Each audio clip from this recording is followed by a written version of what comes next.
नमस्कार। यही भिडियो आम जाना आम जो दिन बिहन बुणुंट आम कौन कौन बिहन उपचार करा जहाद्वारा कि आम बिहन भल गजा हे और परवर्ती समय आम भल फसल पाइपर।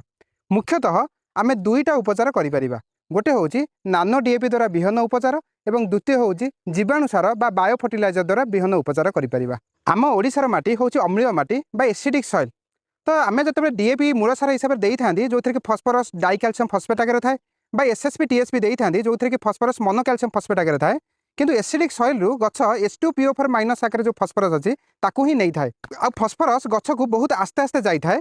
तो से लगी बिहन को एवं फसल को प्रारंभिक अवस्था जो फस्फरस दरकार होता है ताकू बिहन जो फाइटिक एसिड थाए सेठू किसी अंश मिलता है। किंतु आमे जदि बिहन को नानो डीएपी द्वारा जदि बिहन उपचार करें प्रारंभिक अवस्था जो बिहन को आउ फसल को जो फस्फरस दरकार आमे ताकू जोगाई पारिबा।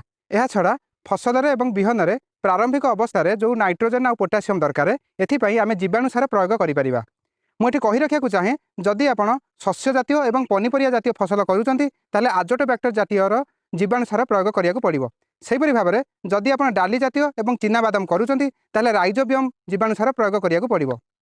जीवाणु सार आम जो बिहन उपर प्रयोग करें जीवाणु मैंने बिहन उपर रही था और बिहन जो गजा होकर चेर बाहर करए ये जीवाणु मैंने चेर को जाकि आम माटी में फस्फरस और पोटासियम आ वायुमंडल में नाइट्रोजेन बा जबखाराजन को आनिकी गछ को उपलब्ध कराई थांती। एबे आमे जानिबा आमे बिहन रे नानो डीएपी और जीवाणु सार केमिति प्रयोग करिबा। आपण जेतेबेले बिहन बुणुचंती तार घंटाए आगुरु आपनको नानो डीएपी द्वारा बिहन उपचार करिया को पड़िबो। एथिपई आपण गोटे पानी रो पात्र नेबे आ गोटे केजी बिहन पिछा 5 ml आपको नानो डीएपी प्रयोग करिया को पड़िबो। तो जेतिकी आपन पाखरे बिहन थिबो सेही अनुपात रे नानो डीएपी नेबे एवं से जो पानी रो पात्र रे ताकू गोळेकी गोटे घोळ तैयारी करिवे। तापरे ए घोळ को आपण बिहन रे पकेकी ताकू गोळेई देबे एवं अध घंटा पई गछ छाईरे रखिदेबे।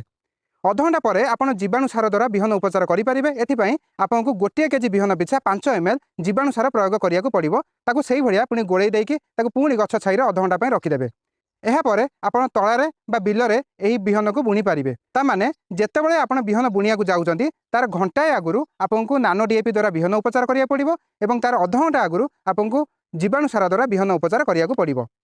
आमे जदि एई दुईटा उपचार करूचंती ताले प्रारंभिक अवस्था रे जो फसल को एवं बिहन को नाइट्रोजेन फस्फरस और पोटासियम दरकार ताकू आमे जोगाई पारिबा, जा फळे कि परवर्ती अवस्था रे आमे गोटे भल फसल आशा करि पारिबा।